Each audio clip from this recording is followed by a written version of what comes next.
Autoline Daily is brought to you by Siemens PLM Software, transforming the process of innovation. Here are today's top headlines. The big three lick their wounds. The UAW considers dropping the jobs bank, and Honda unveils a fuel cell sports car. Up next, we'll be back with the news behind the headlines.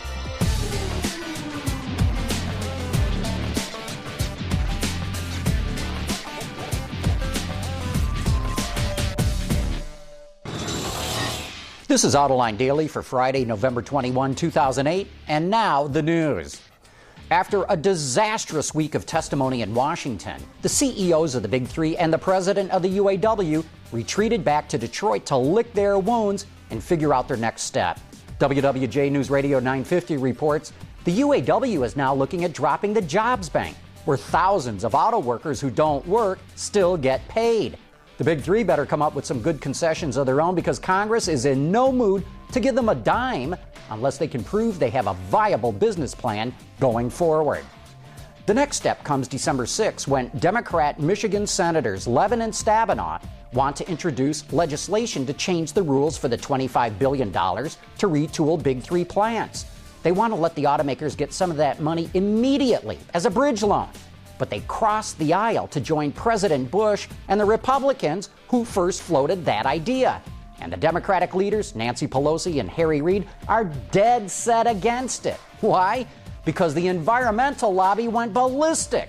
It wants all of that money spent for retooling plants to make fuel-efficient cars, not for a bridge loan. Yesterday, we started a poll on our website that asked, should the Big Three be given bailout money? 37% of you said, no way. 13% say, yeah, give them the money with no restrictions, and 50% of you say, yeah, give them the money, but with strings attached. And I should add, that's a lot more support for the industry than the rest of the country is willing to give them. China's Chery Automobile signed a deal to assemble cars in Thailand. According to Wards, Thai Chery Yarnyon will assemble the QQ and Tigo models from knockdown kits. Chery also has factories in Russia, Iran, Indonesia, and Argentina, and it's targeting a total of 14 non-domestic plants by 2010. Biodiesel is going to benefit from the EPA mandated increase in biofuel next year.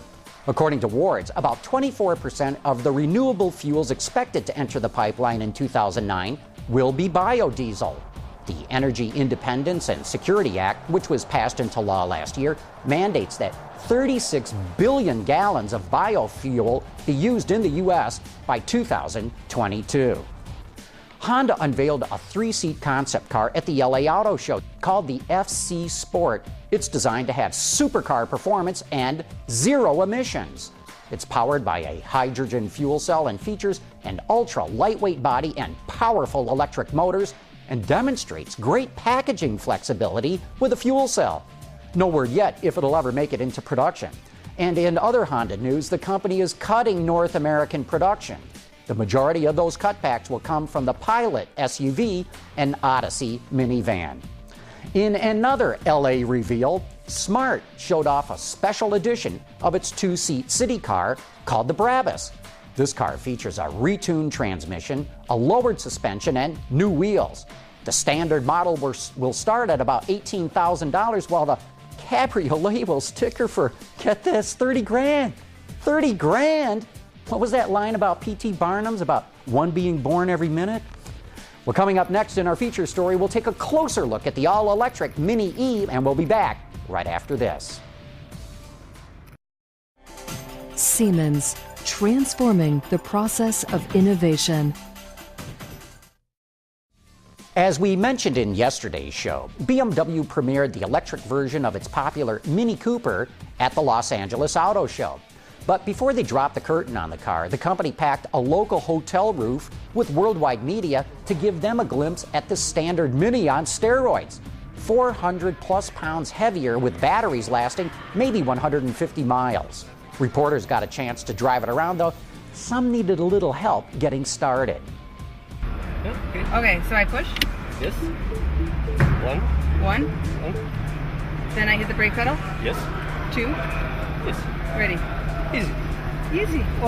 Okay. Now where do I go? Many of them took it out on the same roads where the 250 LA locals who will lease the car will drive them. This one-year field study, as BMW is calling it, also includes another 200 drivers from New York and will begin early next year. The program will really start, for all intents and purposes, say next March. But a year after that, then we will have had experience about running lots of these cars in different daily driving patterns, different climatic conditions, and we'll learn things like, can people really remember when they come home at night before they brush their teeth to make sure their car's plugged in so they're ready to go the next day? If you want to drive one of these Mini E's and have about $850 a month to drop on the lease, then you can sign up at miniusa.com and see if you make the cut. And speaking of the cut, it's the moment you've been waiting for. If you signed up for our daily newsletter in the last week, you are eligible to win some awesome swag. This week, we're giving away a special edition Autoline 10th Anniversary DVD and a deluxe Autoline coffee mug. Once again, my crack team has chosen the winner at random from our list of new subscribers. And Pookie, the envelope, please. And the winner is Ima.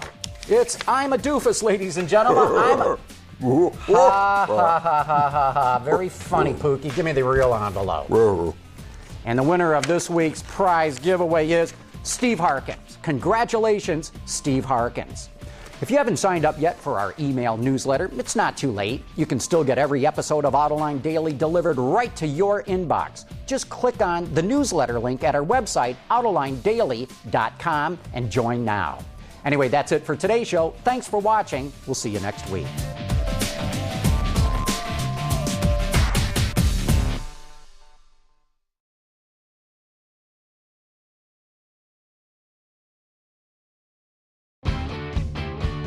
Visit our website for even more great content all week long. Autoline Extra, Dawn's Journal, podcasts, and even more. So click over and get the inside view at AutolineDetroit.tv.